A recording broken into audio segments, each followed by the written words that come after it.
So this meeting is going to be recorded, or at least the remainder of this training session is going to be recorded. If you'd like not to be featured in the recording, please just turn your cameras off. The link that I've just shared in the... It's not working. It's not working either? Okay, we'll come back to that. I'm going to task my Zoom master to go and have a look and see if they can find a link that will actually work. And it's entirely possible that the problem is actually not with the links, but with Toastmasters International website. But we'll see what we can do about actually finding that training for you. But yes, it's important that we encourage all speech contest officials to know what they're doing in terms of attending the online training, or at least be given a briefing in terms of what the role of the tally counter, the timers, and the sergeant at arms actually are. Do we all know how many tally counters, timers, and sergeant at arms we need for a speech contest? Right, that Robert.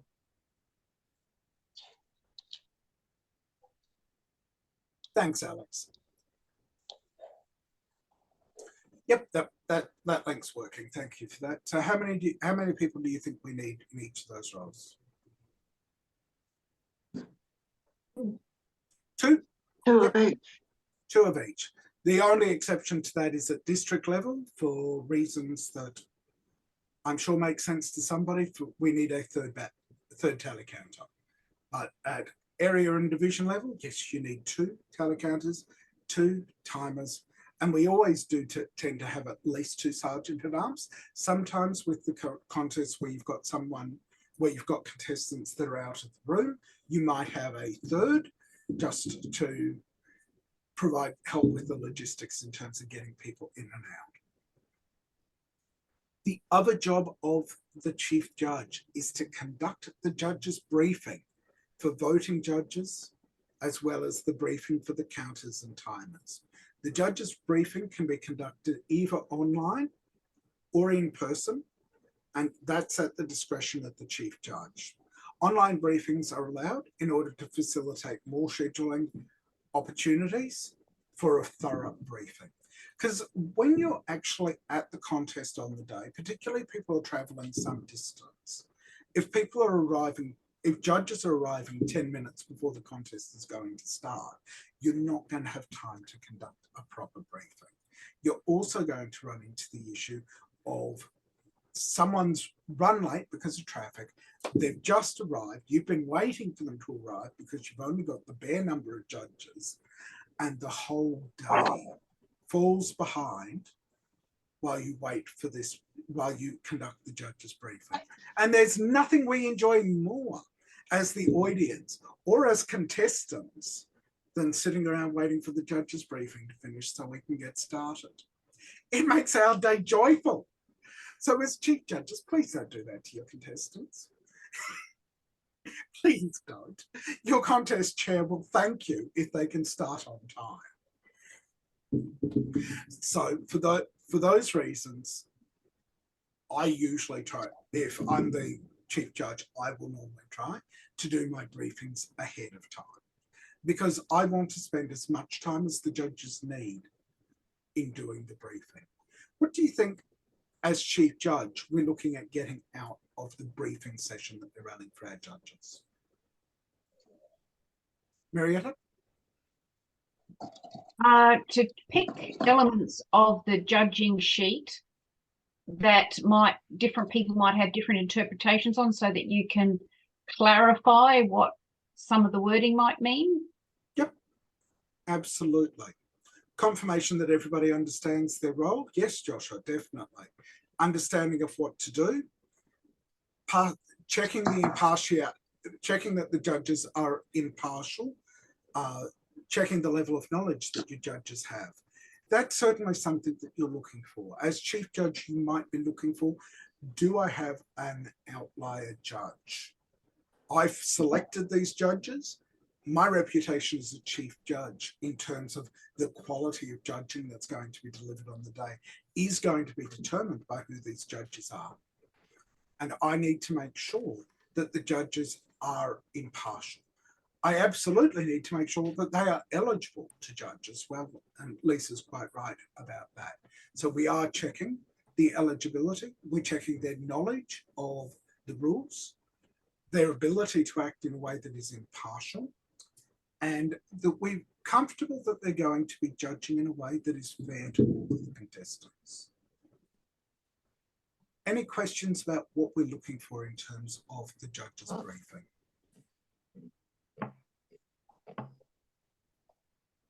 No. So one of the things that I wouldn't yes, Mary, mind you role modelling how you would conduct your judge's briefing. certainly. I'm not going to run through a full briefing today, but what I will do is say that I tend to model myself off a very experienced and accomplished chief judge that I've been fortunate enough to have been briefed by a number of times, and can tell you that the way in which Christine Lennon does it when she's conducting a briefing is to essentially go around the room and ask each of the participants what their understanding of this criteria is, and what is your understanding of this criteria. And sometimes Christine is actively looking for people to disagree with each other. So she'll ask questions like, does anybody have a different opinion about what that is? Does that sound right to everyone? What she's actually fishing for is to see if she can get disagreement amongst the judges. I'm sure she wouldn't phrase it that way, but I know that what she's essentially looking for is to make sure that all of the judges are on the same page, both as each other and as Christine is.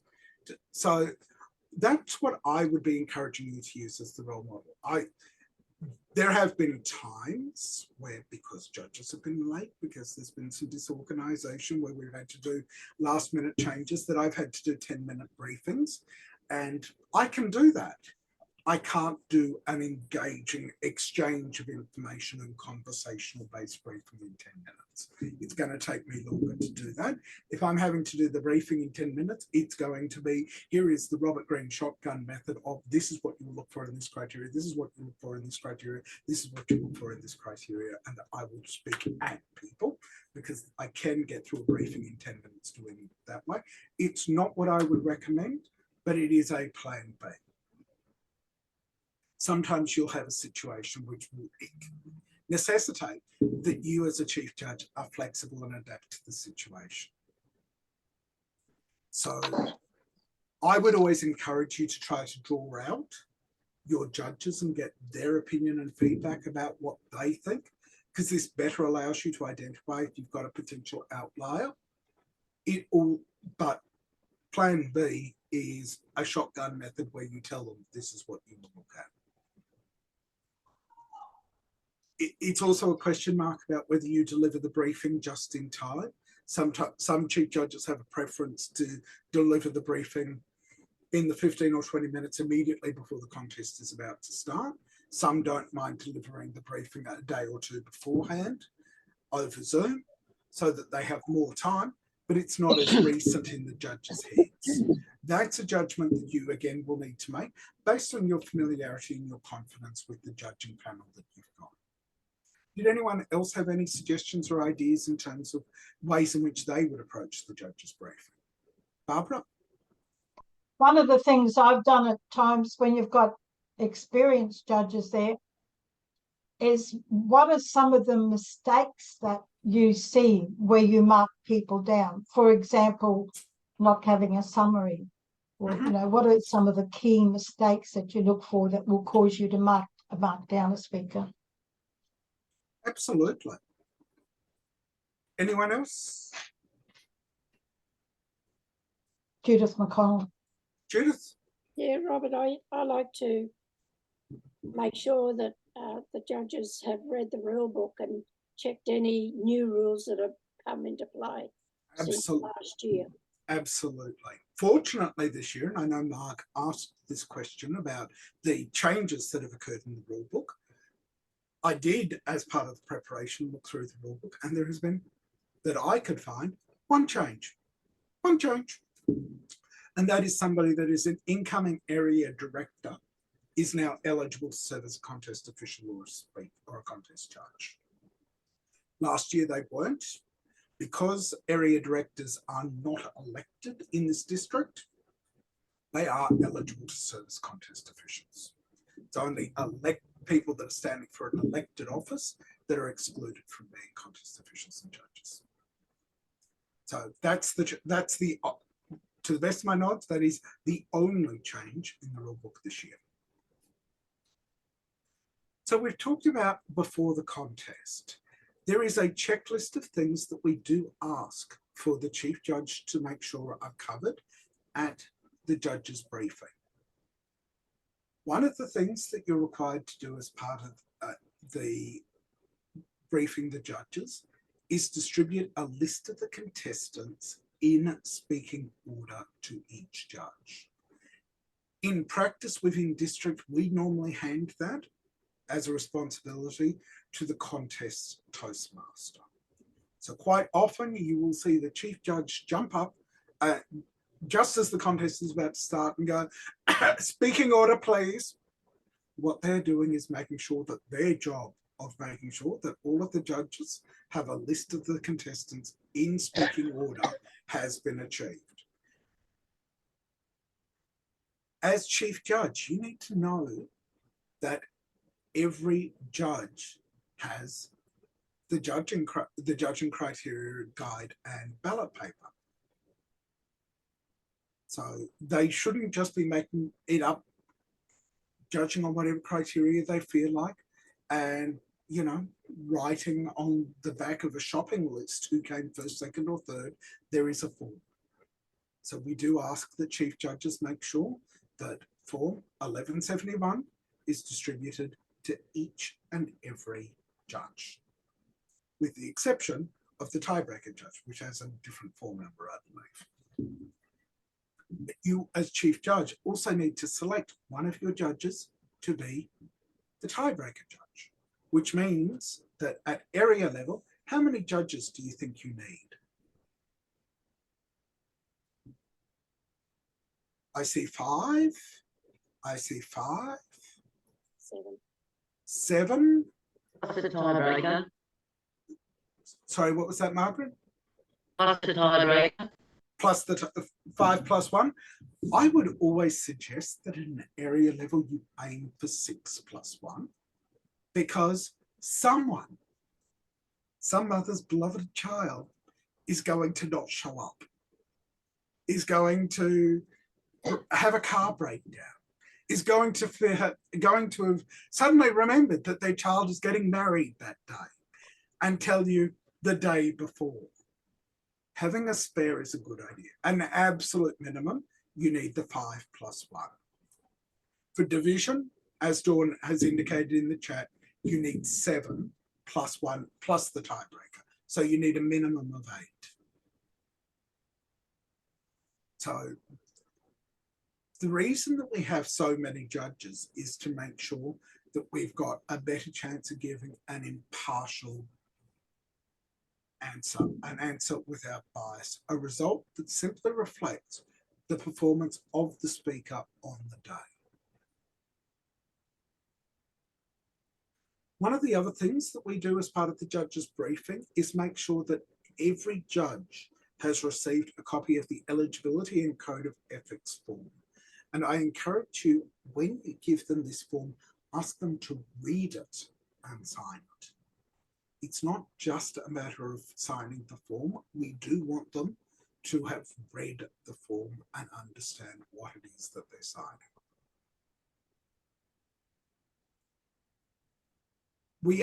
We do ask judges to sit close to the contest area. Okay, yep, Christine's just made a very good point. Make sure that for all forms that you're using, but particularly the eligibility forms that's recently changed, that you're using the latest version. I know one of the things that past leaders have handed on to me as I've come into a role very proudly are all of these folders with all of these forms, including a speech contest rulebook from 5 years ago, and say, isn't it great that I've done these folders for you? And Robert's going, put that folder aside, because the speech contest rulebook from 5 years ago does me no good. It needs to be the current version. So yes, please do make sure that we're giving people the paperwork, but it is the current and correct paperwork. We do ask that you get the judges to sit close to the contest area in case of any sort of outside disturbance or a malfunction of the technical systems. I know some judges prefer to sit at the back of the room to make sure that the audio, that the speaker is capable of being able to be heard throughout the room. But the actual speech contest rulebook does encourages us to have the judges as close as possible to the front of to the speaking area.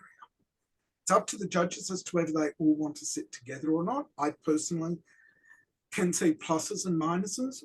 On one hand, if you're sitting away from the other judges, you're running the risk that you're going to be sitting next to a speech contestant who's going to want to look over your shoulder and see what sort of marks you're putting down. And you don't really want that as a judge. On the flip side, if all of the judges are sitting together in one corner of the room, an astute contestant is going to be very focused on that corner of the room to the exclusion of everybody else. And the judges will go, I felt like he was speaking directly to me, because he was, and he was ignoring the rest of the room. So it's up to you where you sit in the room, but the speech contest rules do talk about sitting as close as possible to the speaking area as possible. It is your responsibility as the chief judge to review the speaking area. What sort of things do you think you're looking for in terms of the speaking area for the contestants? What would be the considerations in terms of setting where the speaking area is?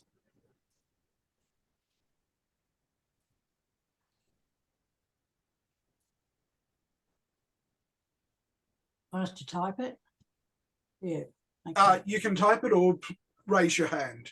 Because we've got a couple of pages of participants, you use the raise hand function because that'll take you to the front of my screen. Whether or not you can see the lights, visibility, camera if in use, safe for contestants. And Dawn, what was yours? Oh, I was going to say that you're be able to hear the speakers. Yep. So what is the audibility like from the stage? So absolutely, being able to see the lights is very important for the speakers. Being able to see the audience is really important for the speakers. If there is a camera in use, because it's a hybrid speech contest, or even if you're just recording it to stream online, making sure that the entire speaking area is in shot for the camera so that you don't have a person that is being captured like this, because that's not terribly helpful to the people that are watching online. So yes, make sure that the person is actually able to be seen. John's pointed out a very good one. No loose cords or cables running across the speaking area. Make sure that it's free from trip hazards. It's ideal that it's well defined. In some cases, you will simply have somebody say the speaking area is the stage. It should be consistent for everyone. And what that means is we need to be aware if there is a speech contestant that has mobility issues. And if they do, and they're not able to get up on the stage, we cannot ask one contestant to speak from the floor of conference and allow every other speech contestant to speak from the stage, because that would fail that very first test that I was talking about in the introduction. And that is, are we creating a fair environment for all speakers? Generally, the speaking area would be a single area. So you normally wouldn't define the speaking area as being the stage and the area in front of the stage so that you can step up and down. The other thing that I do encourage you to do is make the speaking area as large as possible. Now, it may be that you're going to distinguish that part of the stage is not going to be the speaking area because that will be the contest, an area for the contest Toastmaster to occupy. You might have trophies on the stage, you might have lecterns, etc. At the end of the day, they are your supporting actors. They're not the stars of the show. if you are going to have them on the stage, have them very much off to a side of the stage, taking up as little of the speaking area as possible. Lisa's asked the question in terms of fairness of speaking when you've got a hybrid speech contest. That is where some contestants have a stage in the room and some are speaking from home. How do you provide that level of consistency? In that case, you've got a complexity as a chief judge in terms of asking your judges to judge without bias, because they need to judge each of the contestants based on how they are using their own speaking area. Normally in a hybrid speech contest, for those that are competing online, their speaking area is the area that the camera can see. It's pretty easy to define what the speaking area for a hybrid speech contest is, because if you go off camera, you've gone outside the speaking area. What do you think the consequence, and Marietta, I see your hands up, I'll come to you in a sec. But just while we're on speaking area, what do you think the consequence is for somebody leaving the speaking area? I'll be disqualified. Disqualified? Margaret says no. Margaret's more generous. She'll let them just wander wherever they may. Barbara? If it's the international contest, most certainly at that stage, the region stage, they'll be disqualified if they go out, because that's a video anyway. They will be disqualified if they go outside the speaking area. It's actually not a grounds for disqualification. The only grounds under which a speaker can be disqualified are eligibility, originality, or quoting a previous speaker. What it can result in is somebody being disqualified because at that point they've stopped speaking. They've left the speaking area. The contest Toastmaster will need to make a determination about whether or not this person has actually finished their presentation or they're pausing. I've actually had it happen that a contestant at area level left the speaking area to grab a water bottle because they were coughing while on stage, ran to where they were sitting, grabbed their water bottle, had a drink of water, put it down and returned to the stage and completed their speech. The answer that Lisa Conroy gave in chat in terms of loss of points, absolutely. Because they're effectively, what they're effectively doing is, well, you'd have to ask, is leaving the speaking area adding value to their message? Is it making their message more effective? You would have to say no. So they've effectively, you would simply, while their time hasn't stopped, anything that they're doing for you as an audience member has stopped until they return to their speaking area. At the end of the day, I would be encouraging contestants, don't go roaming outside the speaking area. Like if somebody happens to step 10 centimetres outside what you've defined as the speaking area, would there be a huge loss of points? Probably not. You're asking your judges to apply judgment. If somebody finishes their speech by, rather than stripping as somebody in Cairns might have done, leaping off the front of the stage into the area in front of the stage as their conclusion, well, that might be adding impact to their presentation as they choose to leave the stage that way. Marietta.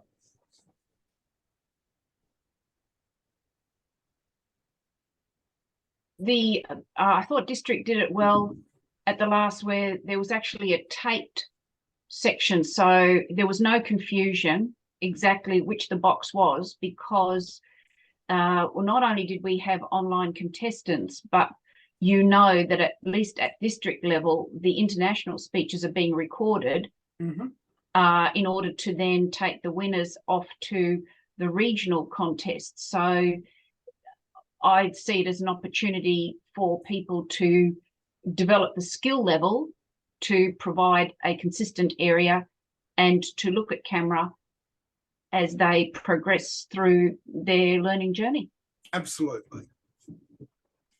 We did have a question in chat about the format of speech contests, whether they were going to be hybrid, online, or face-to-face. The district still has, my understanding is the district is still to make a decision about that, and I believe that that's on the agenda for the next district executive committee as to whether they will be a hybrid, face-to-face, or online. Certainly the message that's coming out through Toastmasters International is that the era of online and hybrid contests is coming to an end. They are strongly moving back towards face-to-face contests.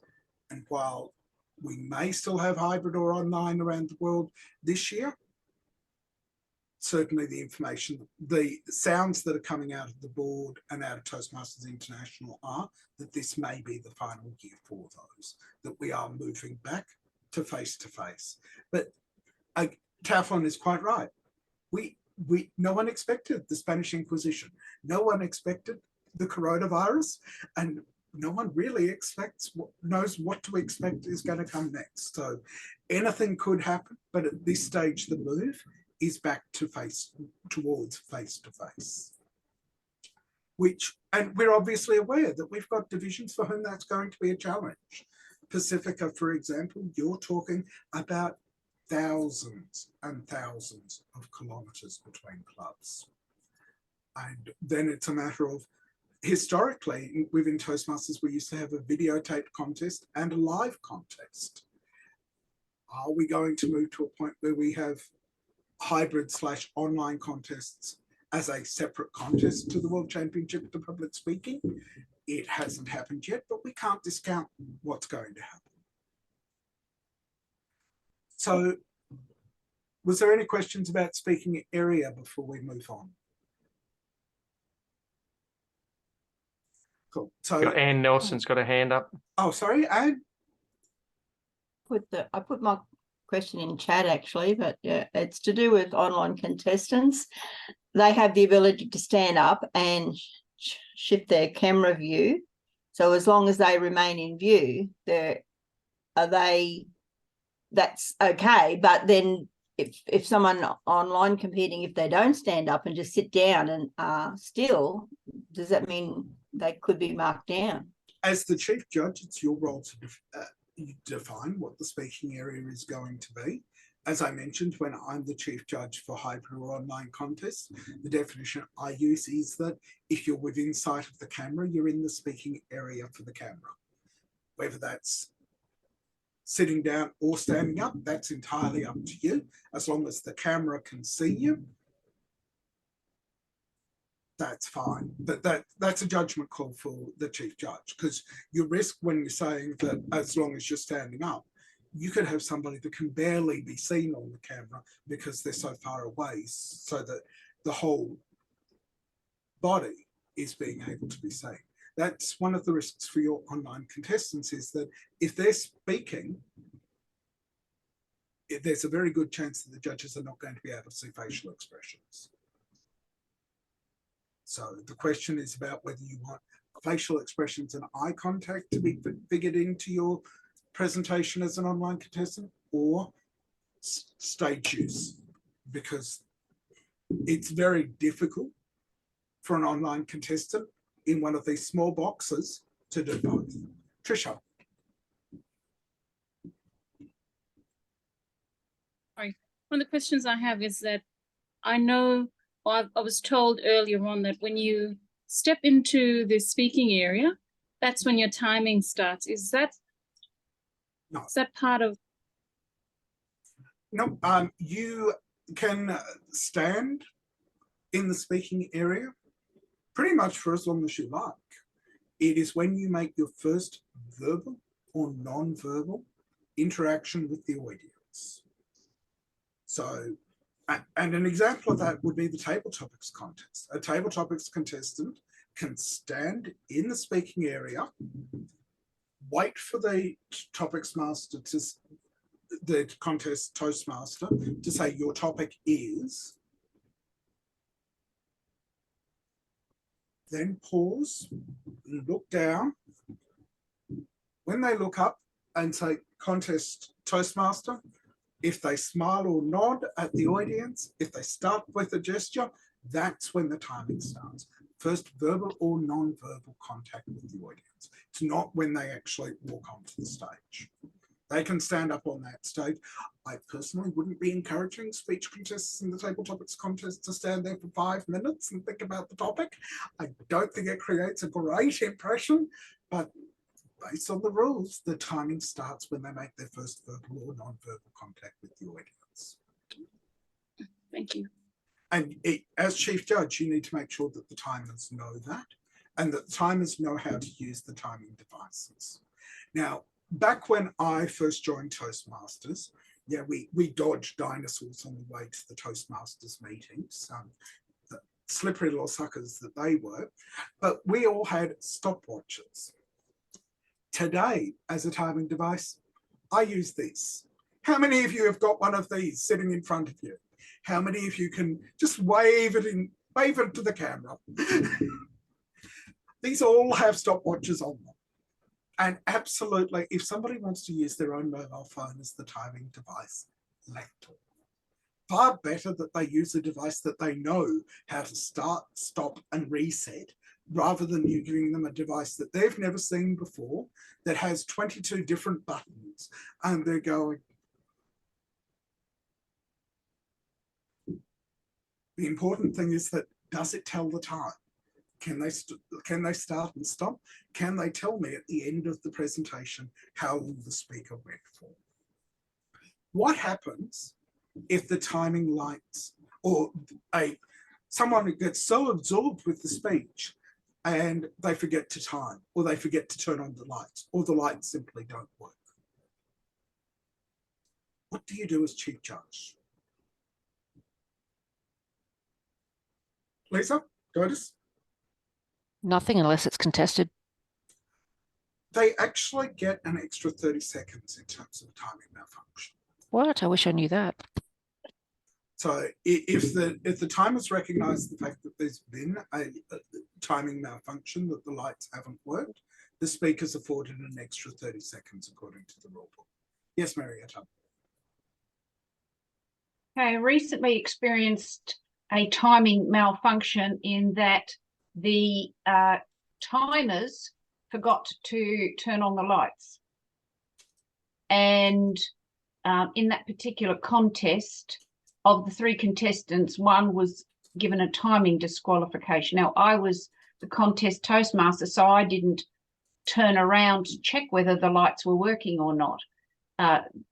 But one of the contestants afterwards was panicking that they were going to be the person disqualified, because they said to me, no lights came on until the red light came on. And then they quickly said 1 or 2 more sentences in order to have a hope of being within time. And as you say, the rule book gives no opportunity to contest, to protest in that sort of area. Would you say that it's true that it's not the device that has a malfunction, but the human operating the device has a malfunction, does that still qualify for the extra 30 seconds? I would say yes, because again, we're talking about making it fair for the contestants. We would expect the contestants would have reasonable understanding of where they're at in terms of timing anyway. So, and I've got to tell you, as a contestant, there's been many times when I've been competing, looked down and I'm suddenly seeing the red light and gone, where on earth did that come from? But then again, as a speaker, I should know how long my presentation is going to take. Can I say, as a chief judge, it then becomes really important to choose when since it's your job to make sure you've got all the assistant officials in place and briefed, that you actually, that if nothing else, even if the ballot counters are inexperienced, especially at club level, at least have the timers as experienced timers who are familiar with the devices. And that's part of the reason that we do ask for 2 timers, One is focused on the actual paper and writing down the record. One should be focused on the lights, but they should be cross-checking each other. So the timer that is actually focused on recording the times should be checking, even though it's not their job to change the lights, should be checking that the lights have been changed. So it shouldn't happen. But in the event that it does happen, it's still a failure because it didn't work technically the way it should. Even though it's really a human failure, it's sort of like I wouldn't say that. I would err on the side of the contestant. If the contestant says the lights simply didn't come on, I didn't see the lights at all, and the timers say we did miss this light or this light was late, then yes, absolutely, I would just give them the extra 30 seconds. But you don't know about that, like when would, so what you're saying is the contestants should go up to the chief judge immediately before, you know, in that 1 minute silence. The timer should have that conversation with the chief judge when they hand in the timing sheet. Yeah, but the timer was obviously off the planet, didn't realise. But what you're saying, because that's what I'm saying, the contestant was concerned that they were going to be the one disqualified. Yes. Well, at the end of the day, yes, they should have that conversation with the chief judge, because that's the only person they can really have that conversation with. The contest chair doesn't. The contest chair or contest hostmaster doesn't know whether they've been disqualified or not. Only the chief judge would know. So yes, if there was a contestant that had a concern that there had been a technical failure with the lights, that the lights hadn't come on at the time they should have, yes, I would be telling them to raise that concern with the chief judge. Linda? Do the contestants or officials not have until the contest is adjourned to make any? They have until we'll deal with protests in a minute. But yeah, the short answer to your question is yes, they have until the winners are announced. Alex? I was just bringing up the hybrid contest issue. What happens if a contestant loses connection halfway through the speech? Okay, so we're primarily going to be dealing with what's in the contest rulebook, which deals with primarily face-to-face contests. Again, we get back to that core concept though, in terms of fairness, and it's about making sure that everyone has an equal opportunity to compete. I'll come back to hybrid at the end, because if I do that, I'm going to go down a rabbit hole and we're never going to get this finished because we're still less than halfway through. Okay, so going back to what we're doing. Okay, so we've talked about setting the speaking area for the contestants and making sure that all of the contestants are aware of the speaking area. We need to brief the ballot counters in the use of the tally counted sheet and make sure that we've provided a stopwatch to the timer. We need to brief the timers in the proper use of the equipment if necessary, and that includes having that conversation with them about the importance of indicating if somebody has been disqualified, and also letting you know immediately if there has been a timing malfunction, because it does happen. Batteries will go flat at the absolute worst moment possible. Ideally, your timers will also have coloured cards or something that technology can't get in the way of, but it can take them a couple of seconds to reset if they suddenly had to change. And it can also be off-putting to the contestants that were expecting lights to go on, and suddenly they've got somebody waving a green pen at them, and you're going, what?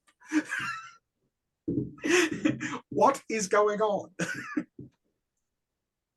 Okay, so during the speech contest, what are you doing as the chief judge?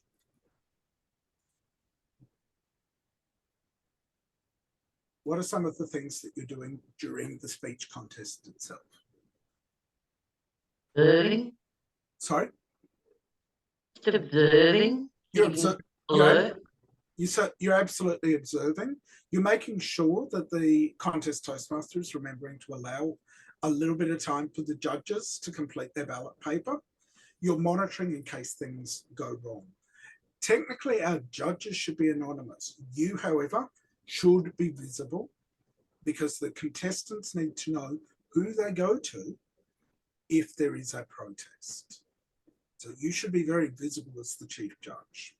Often the way in which we do this is for the silence between the contestants. As the chief judge, I'll stand, and the signal that the judges are ready to proceed will be when I sit down, the contest Toastmaster knows that they're right to introduce the next contestant. As long as you've got some signal between yourself and the contest chair to know when they're right to go.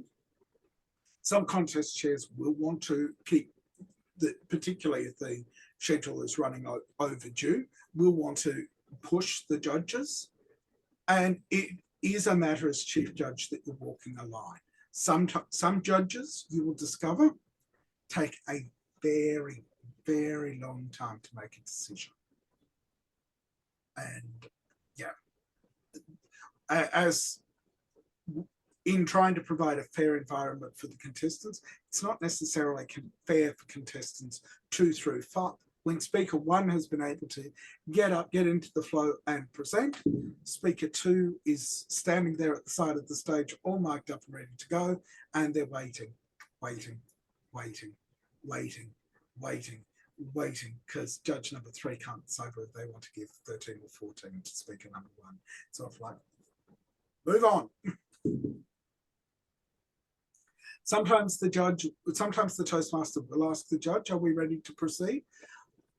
Lisa's quite right, but other times the chief judge and the contest Toastmaster will just have organised the signal. The chief judge may wave to the Toastmaster, they may sit down. There can be a variety of ways in which the chief judge can let the Toastmaster know. And sometimes the contest, be aware that sometimes the contest Toastmaster will proceed whether the judges are ready or not. Because I have seen judges that have taken over 4 minutes to judge their ballot papers. And yeah, the Toastmaster of the day, let them get away with that for the first contestant. The second contestant, after 60 seconds, they just ran with the next contestant. I can understand the contest Toastmaster's frustration, but that wasn't fair because they did it for one, but not for the following speakers.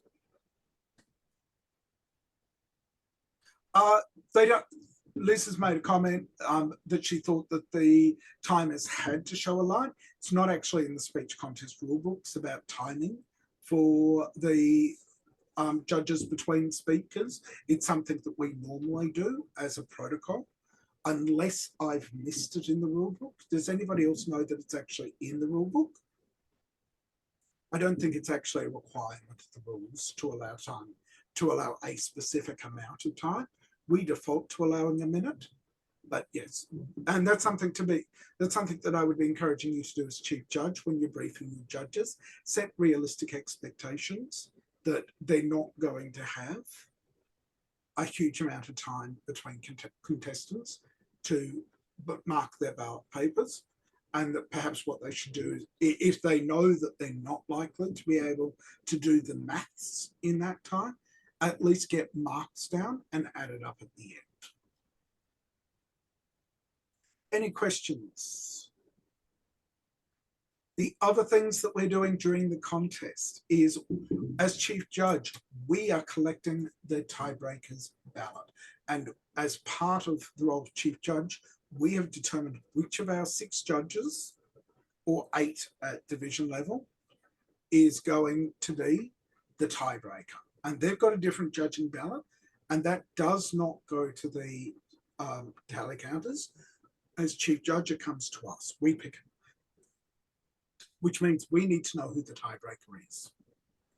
And really, we should be the only person that knows who the tiebreaker judge is. The tiebreaker's ballot becomes irrelevant unless there is a tie. And we'll go into that a little bit more after the contest when we're doing the counting of the ballots. As contest chief judge, we will resolve any eligibility or originality protests that may arise.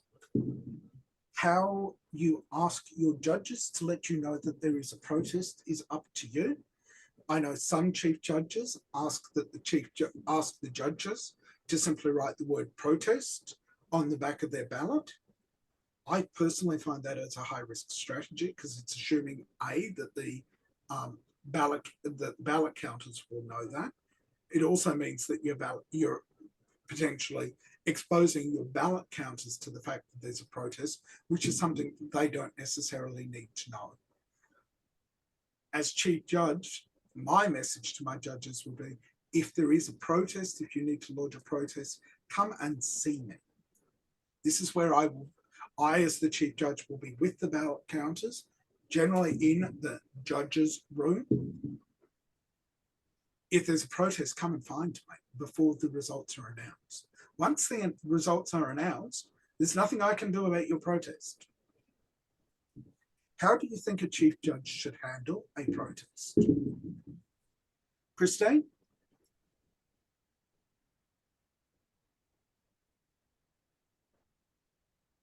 Christine still with us? She might not. I think she's gone. That's all right. Lisa, Mark, how would you handle a protest? I'd call all the judges together to get and put the protest that will be formulated to the group and then discuss it and come up with a final result as to the protest and what we want to do about it. Yep, that would be one strategy. Absolutely. Call all of the judges together. Another strategy that you might have is to simply get an initial reaction from the speaker. So, for example, if the question is about eligibility, I've been told that you only joined the Toastmasters a month ago. And the speaker might say, yes, that's right. This is my icebreaker that I'm representing. It's all like, okay, well, I'm sorry no one's explained this to you before, but because this is the international speech contest, you actually need to have done a certain number of speeches. So for eligibility, or if somebody comes up and says, yeah, Mary's competing today for XYZ club, but she didn't renew at the last round of semi-annuals, you might want to have the conversation with Mary Ann. Because at that point, there's not a lot of point with those protests of getting the judges together, because the judges aren't going to know the answer to that question. If it is one about originality and whether or not the person is, that's potentially going to be the situation where you would call the judges together. I would, being overt, probably tell the contestants straight up, listen, we have had a protest in relation to the speech that you've delivered this morning. What we're going to do is call the judges together, and we'll probably ask you to come in and answer some questions or speak to the judges about whether or not about the protest, so that we can determine your eligibility.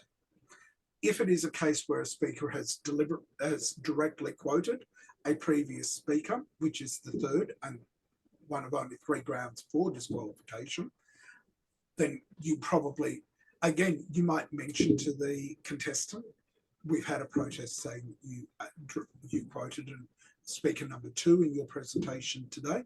They may say, oh, that's right, I forgot that I'm not allowed to do that in the rules. At which point you would just say, okay, well, it has been subject to a protest, so we are going to need to follow a process for that. And then you would potentially call, it would be a judgment call for you on that point about, do you call the judges together and simply tell them this person has conceded that they have breached the rules, and for that reason we're proposing to disqualify them? How you handle it would be up to you. John? Robert, unfortunately, that business about the fault with the time has become a bit of a rabbit hole. I'm just wondering, a contestant is not going to know that they have been disqualified for time, because they're not told who is disqualified for time. So how would they make a protest that they were unfairly timed? They would, well, they would do it simply based on the fact that they didn't see the times, the lights come on, and yeah, that they would do it, but they would do it before the results were announced. So they would simply go up to the chief judge, say, I think there was a problem with the timing lights. At which point the chief judge would say, okay, well, I'll have a look and see whether or not your timing was within the range, and also I'll talk to the timers and see if there was a problem. If the timers turned around and said, yeah, fair call, we forgot the light, you would allow the extra 30 seconds. If the timers maintained the fact of no, everything worked perfectly, they just didn't see it because they weren't paying attention, you would probably, because there are two timers, if they both said no, it all worked fine, you would probably believe the timers. Because certainly as a contestant, you don't always see the lights. And as a judge, as a contestant, I would encourage other contestants to not rely on the lights anyway. Robert? I personally think that as a contestant, you should know how long your presentation is, and you should know that type of presentation well enough that you're not going to get disqualified on time anyway. Lisa. Just wondering in relation to this quoting a previous speaker, Yep. Is that like an avert, like as we heard from Robert earlier, or is that a quote in a speech that is exactly the same by two speakers, which could be coincidental?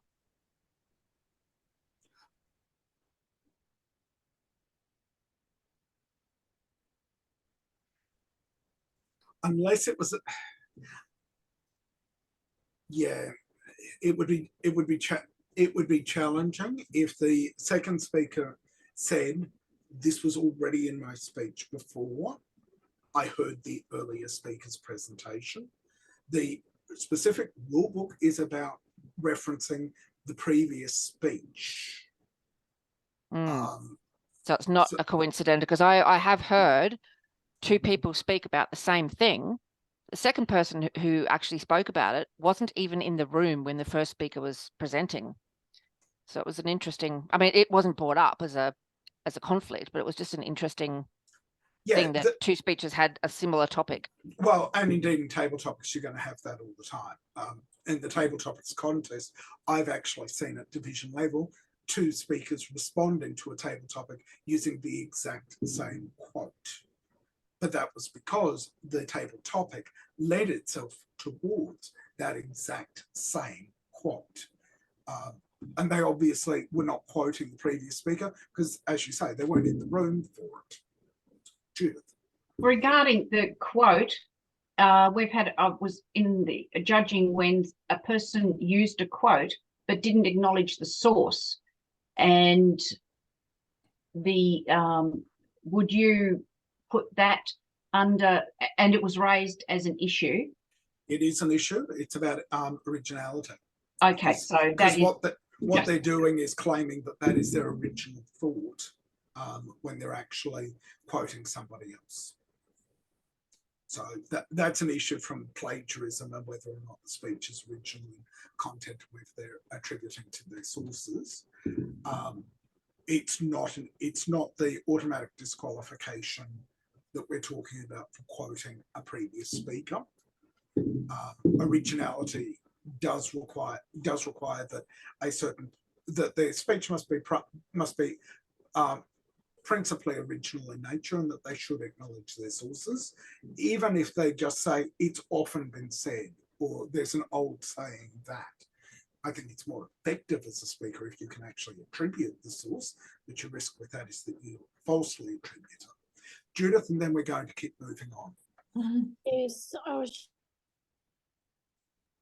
just going to say, talking to about the previous speaker in a speech, a lot of times it's in the chairman script that they read out, that it's not allowed anymore.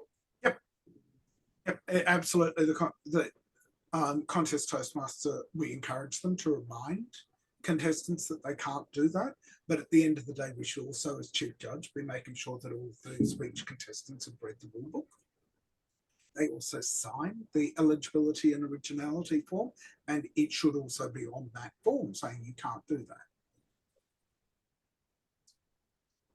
Is it up to the chief judge to automatically disqualify somebody that does reference an earlier speaker? At the end of the day, it is the chief judge that will make that call about disqualification. Normally, they would speak to the judging panel before they make that decision. But in the question at the end of the day about who does disqualify for originality, for originality and for quoting a previous speaker, it is the chief judge.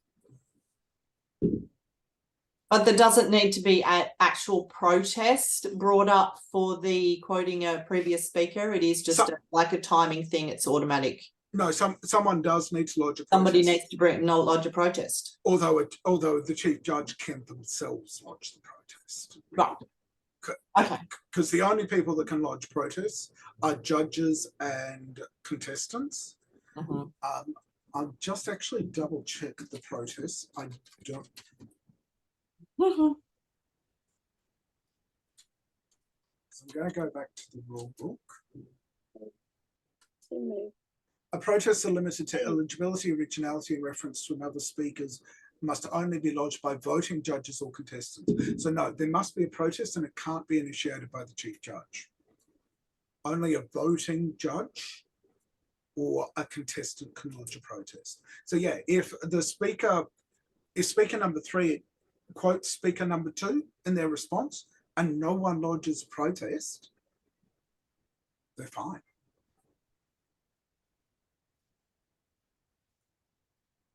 Timing obviously doesn't require a protest, but in terms of protests, yeah, there needs to be a protest lodged by either a contestant or a voting judge. The chief judge, contest chair, other voting judges and contestants cannot consider protests from audience members. And before a contestant can be disqualified on the basis of originality or referencing another contestant's speech, the contestant must be given an opportunity to respond to the voting judges. And a majority of voting judges must concur in the decision to disqualify. So while ultimately the chief judge will be the one that communicates and will say this is the decision, it is the decision of the majority of judges. So there's no way you can do a disqualification for eligibility or originality without getting the panel together, unless, of course, the speaker themselves concedes. Were there any questions about eligibility or originality? I have a question, right? Yes, Ricardo. Some years ago, I was in a contest and one of the contestants was disqualified because they felt that he had actually used a concept that was employed in another contest about 3 or 4 years prior to that.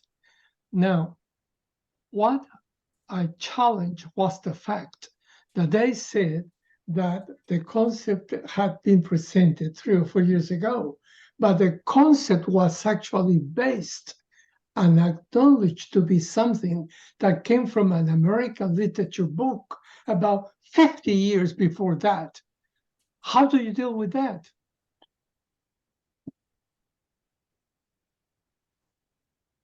Because we are talking about one speaker copying somebody else previously, but you can have a concept that you are using and you are being accused of copying that from somebody who used the concept some years ago, but that person, in fact, if you were to look at it, copy that from somebody who used the concept initially and originally decades ago. Okay, so what the speech contest rulebook says in relation to that is the contestants must create their own speeches and they must be substantially original. You can quote, paraphrase, or reference another person's content. However, any quoted, paraphrased, or referenced material must be identified as such during the speech. If the actual concept was about X, was acknowledged as being, Stephen Covey wrote Six hats are highly effective people already talked about the importance of. If I spend a minute talking about that and then talk about for the rest of the speech about what it means to me, that would not fail the originality. That would not fail the originality as long as I acknowledge Stephen Covey. It becomes a little bit more challenging where somebody is simply retelling another speech that they've already heard. Without having heard both of the speeches, I couldn't give you a definite answer, Ricardo.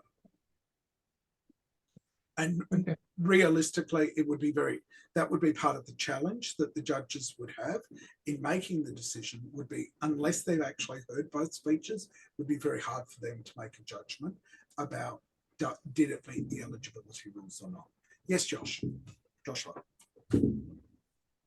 My question was on that bit you ended with there. So if, say, one judge is familiar with something, but the rest of the judging panel isn't familiar with that movie or that book or whatever reference that has been used substantially, whether quoted or not in the script. I've seen it done a couple of times where they've referenced it, but they've just completely overused it.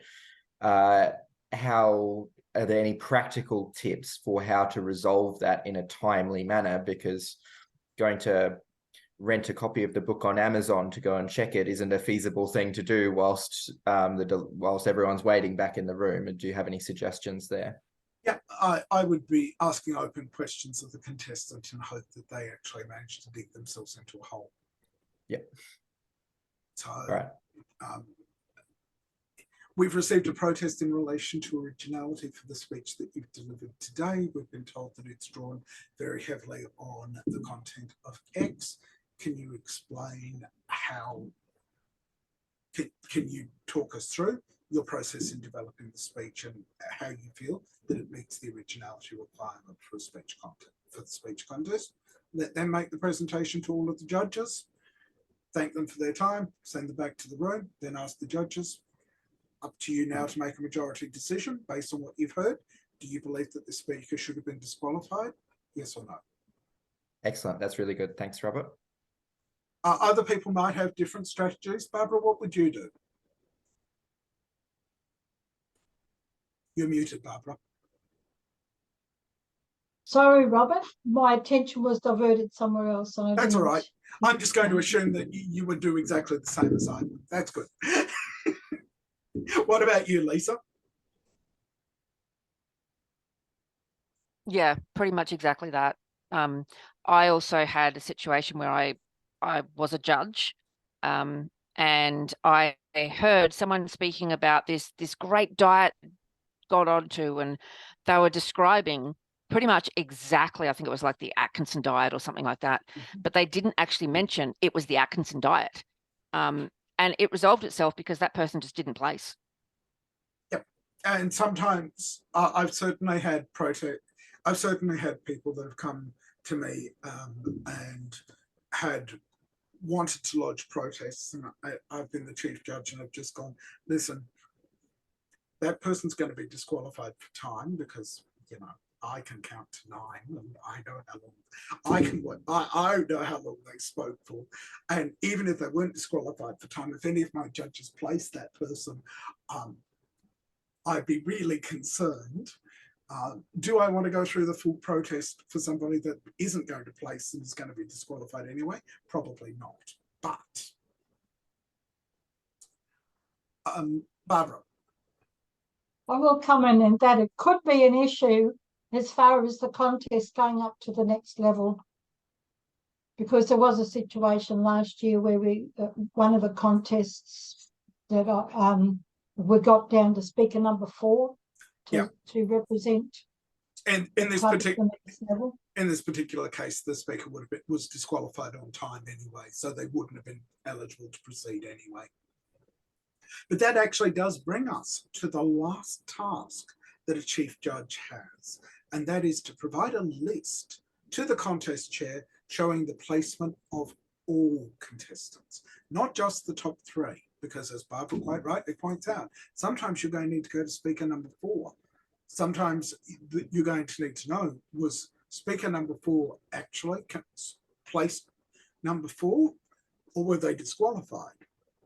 Because if you're disqualified at any level, you cannot proceed to the following level, which is something to be important, which is something to consider in terms of eligibility at area contests. How do clubs choose who is going to represent them at area level?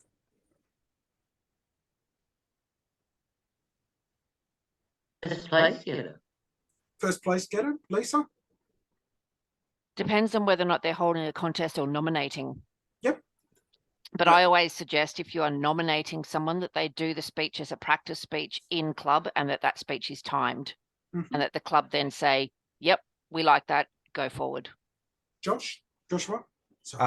Agreeing with Lisa, but just adding on very slightly there, if there is only one contestant that will be moving through and you're holding a contest night with the other 3 contests, make very clear that this is a demonstration of a speech. It is not a contest with one person, because if they go over time, as you said, any disqualification with only one person in the contest means the club has no representative. Absolutely. At the end of the day, the club can choose whichever means it likes for selecting who's going to represent them. They can have it as a vote of the business meeting of the club. They can have it by nomination. They can pull a rabbit out of a hat. If they are running a speech contest, they need to run it according to the rules, but they're not required to run a speech contest if they don't want to.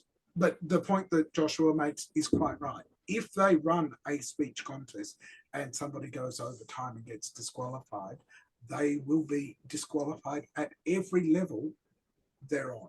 You can't be disqualified and then represent your club in an area. Lisa.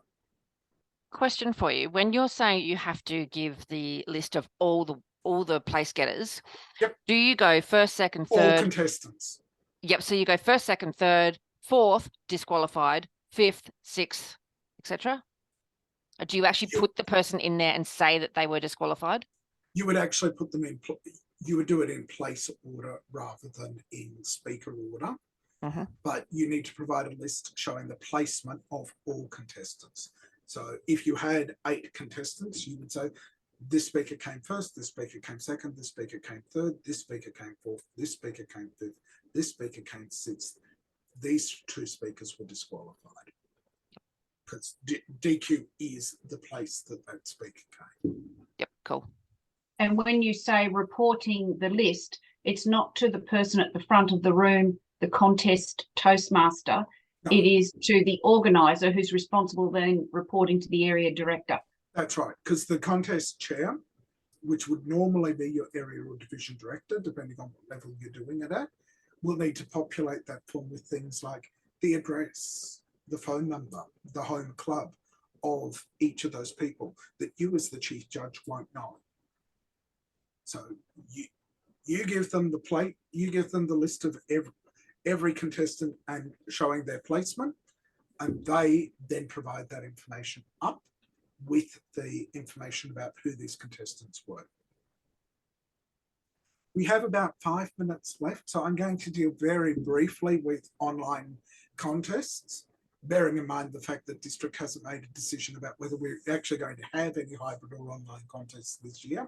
But the question was asked earlier about what do we do in the event of a technology failure.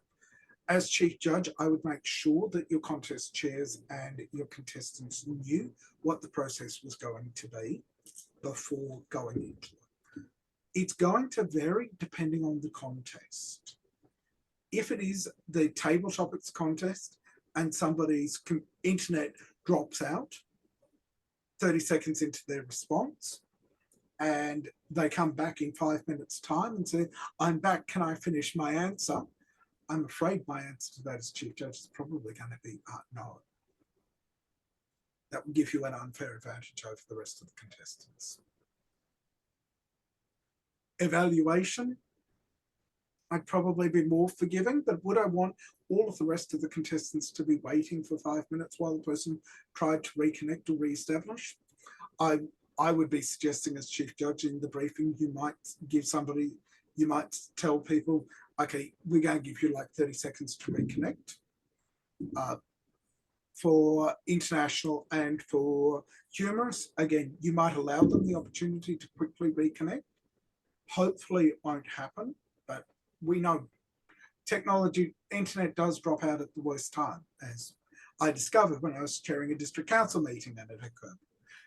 So it's always going to be a potential that it's going to happen, but at the end of the day, it is a risk that your hybrid or online contestants are taking. Whether, Lisa. Two things with that. I do know that when we were online and I was briefed as a contestant, the chief judge said to the contestants, if you know that you have a weak bandwidth, we recommend that you go somewhere where the bandwidth is strong, whether that be to someone else's house or whatever it may be, that you've got a good, strong bandwidth. But the only other question I have for you, Robert, I know that as a voting judge, if you are anyway involved in a club within that area, you can't be a voting judge. Can you be a chief judge though? Okay, there are two qualifications in terms of being a voting judge. One is that there either needs to be an equal number of judges from every club in the area, or a certain number of judges. There's actually not a requirement in that particular role in relation to the independence of those judges, but we do ask that those judges be independent. Let me just pull up that specific section. Okay, so it's actually 5A2. At area contests, there must be an equal number of voting judges from each club or a minimum of 5 judges. Oh, but sorry, what page? Don't know. 10. So at area contests, there must be an equal number of voting judges from each club in the area or a minimum of 5 voting judges. It doesn't actually say in that section that those voting judges need to be independent, but as part of the eligibility and originality, as part of the judge's eligibility, they do attest that they can do so without bias and without being seen to have any bias. So for that reason, we normally suggest at an area level that you would pull judges from outside that area. And what about the chief judge? Again, we normally would see the chief judge be somebody from outside, or at least somebody that isn't seen as having a bias. Let me just check as to whether there's a specific requirement. I'm fairly sure there is. It's just interesting with the chief judge because you're not a voting judge. You have no.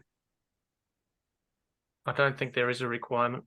I'm fairly sure there actually is. I'm just trying to look for it.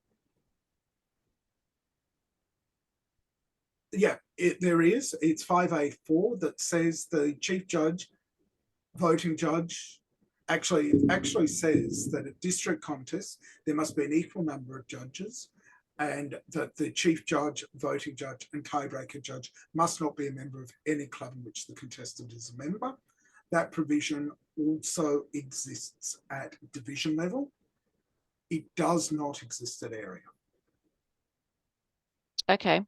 So at area, as the Brisbane Division Director, I could be chief judge for my area clubs, for example.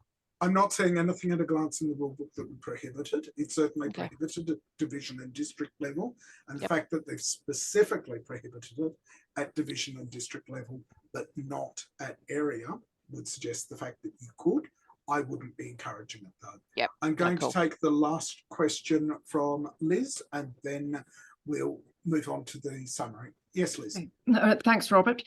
At a club contest, there were 3 contestants. 2 of them were disqualified, and the one who can go forward couldn't go. He was sick. Can the club then come along and say, well, we're now nominating so-and-so to compete in this contest? No, not once a club has chosen to have a speech contest, they've locked in. Okay. Should a club, area, division contest winner be unable to participate in the next level contest, the highest available placed contestant would advance to the next level. Okay. So in this, that's 3A2. For those of you that are following along at home, that's page 8.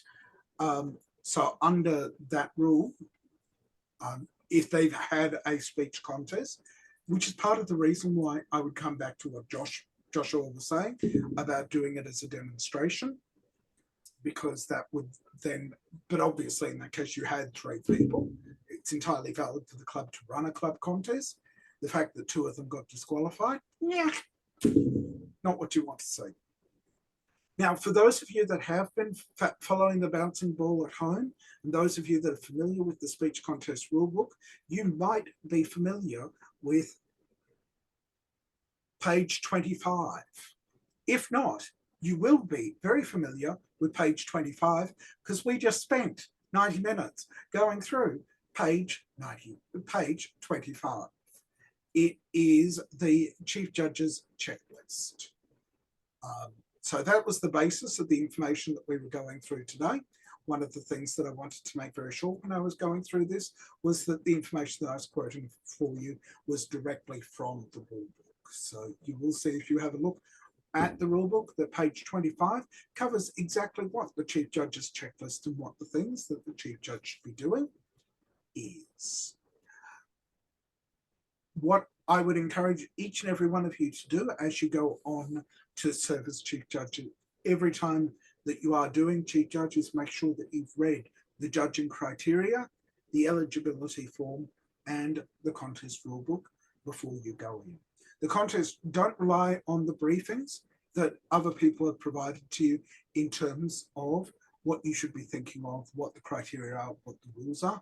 Every time you're asked a question, as the Chief Judge, your source of truth is the speech contest rulebook.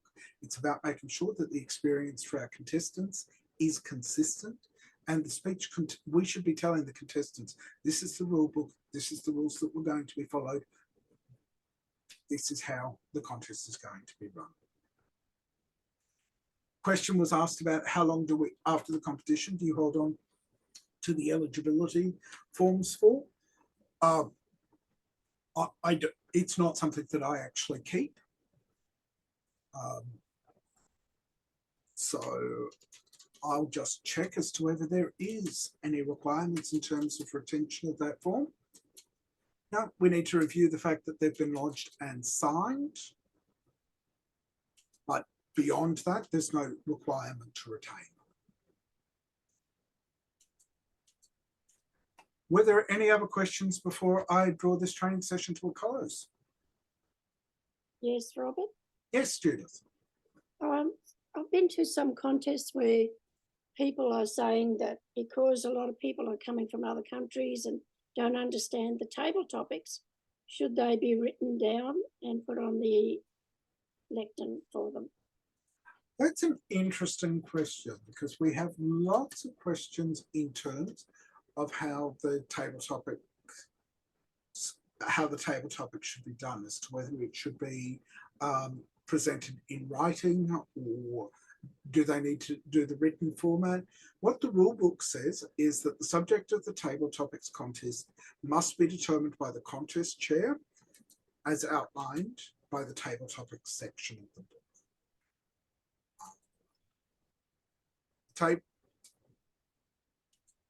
Just having a look and seeing. Robert, while you're confirming that, can you just confirm when you said then the contest chair, you're talking about the convener, aren't you? Not the Toastmaster. Well, it can be either. The rulebook silent in terms of because the rulebook uses the two terms interchangeably. I would suggest that that's a conversation that happens between the two of them to make sure that someone has done it. But at the end of the day, the contest Toastmaster is acting on behalf of the contest chair. So the event chair is the person that would make the decision at the end of the day. Okay, Barbara, then Alex. Yeah, Robert, just with that matter you're looking up, I have seen a contest where the person didn't hear the question properly and spoke about a totally different topic And therefore my recommendation, and also you have people with hard to hear, hearing problems or language problems. And my suggestions has always been to write the topic on a card or a little whiteboard or something, little handheld one. So when you say the topic, you show the topic, just so they're absolutely certain. But that's not compulsory, but I think it's a wise move. Yep. I've just had a look at page 19 of the rules. There is no requirement in the rules for it to be given to people in writing. There is a question mark about part of what we're assessing in the table topics, their ability to listen and pay attention. Or are we testing the fact that they've got the ability to construct or deliver a speech in response? To me, as long as you're doing the same thing for all contestants, and all contestants have done, have been told in advance what is going to happen, and the way it's done for each contestant is the same, I don't have a particularly strong opinion either way. Does it make the result of your area conference invalid if you haven't shown it to them in writing? No, it doesn't, because it's not a requirement under the rules. But as I said, what my problem would be, and what I have seen occur at area level, is that it wasn't done in writing for the first two contestants. Contestant 2 didn't hear it clearly, and then contestants 3, 4, and 5 were all shown it in writing. That's not valid. You can't do it for some contestants and not for others. Alex. Just a question in relation to table topics and the reporting of it on the results sheet by the Chief Judge.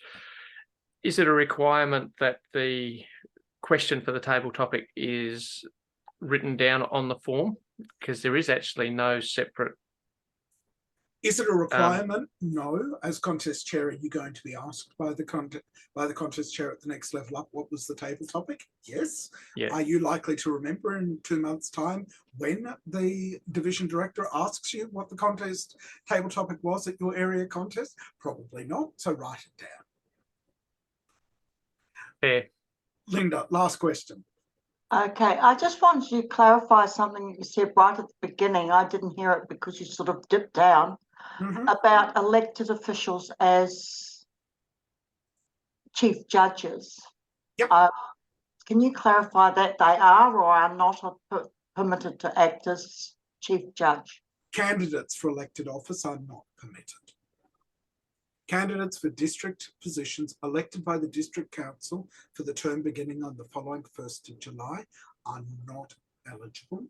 So that covers division directors as well, because they are. Sorry, this is about competing in speech. Oh, right. Sorry, I thought you were talking judges. Okay. No, there's different criteria in terms of judging, but in terms of the change to the rules, it is about an eligibility to compete. Right. Okay. Thanks. Let me see if I can find the eligibility for. Yep. So these people are ineligible to compete. Who are in eligibility to judge? To be a chief judge, voting judge, or tie-breaking judge at a Toastmaster speech contest, you must have been a paid member for a minimum of 6 months, have completed 6 project speeches in the Confident Communication Manual, or earned certificates in level 1 and 2 of any path in the Toastmasters Pathway Learning Experience. Now, this is the criteria for judging, not competing. It's interesting to point out that 6 speeches in the Confident Communication Manual is no longer sufficient to compete. To compete, you must have completed levels 1 and 2 in any path in the Toastmasters Pathway Learning Experience. That's not a requirement for judging. Thanks. Just as I say, it was blurred and I didn't get that. I just wanted to clarify. I absolutely could have said the wrong thing.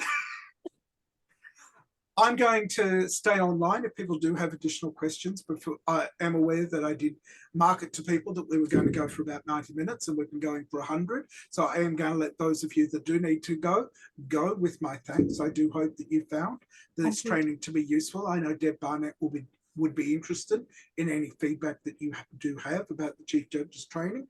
Ideally, at the end of this training, I hope that you feel more equipped to undertake the role of Chief Judge. I hope those of you that have come along as area directors and division directors have identified potential, I was going to say victims, volunteers that might be inclined to assist you as Chief Judges moving forward. And of course, if you do have any questions about Chief Judging or the speech contest rules, you do have a District Program Quality Director, Lisa Beto, who will be more than happy to answer any questions that you have about the speech rule book once he gets off his beach in the Bahamas.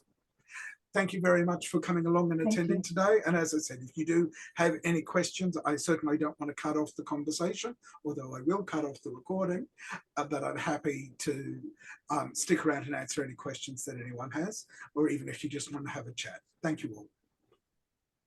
Oh.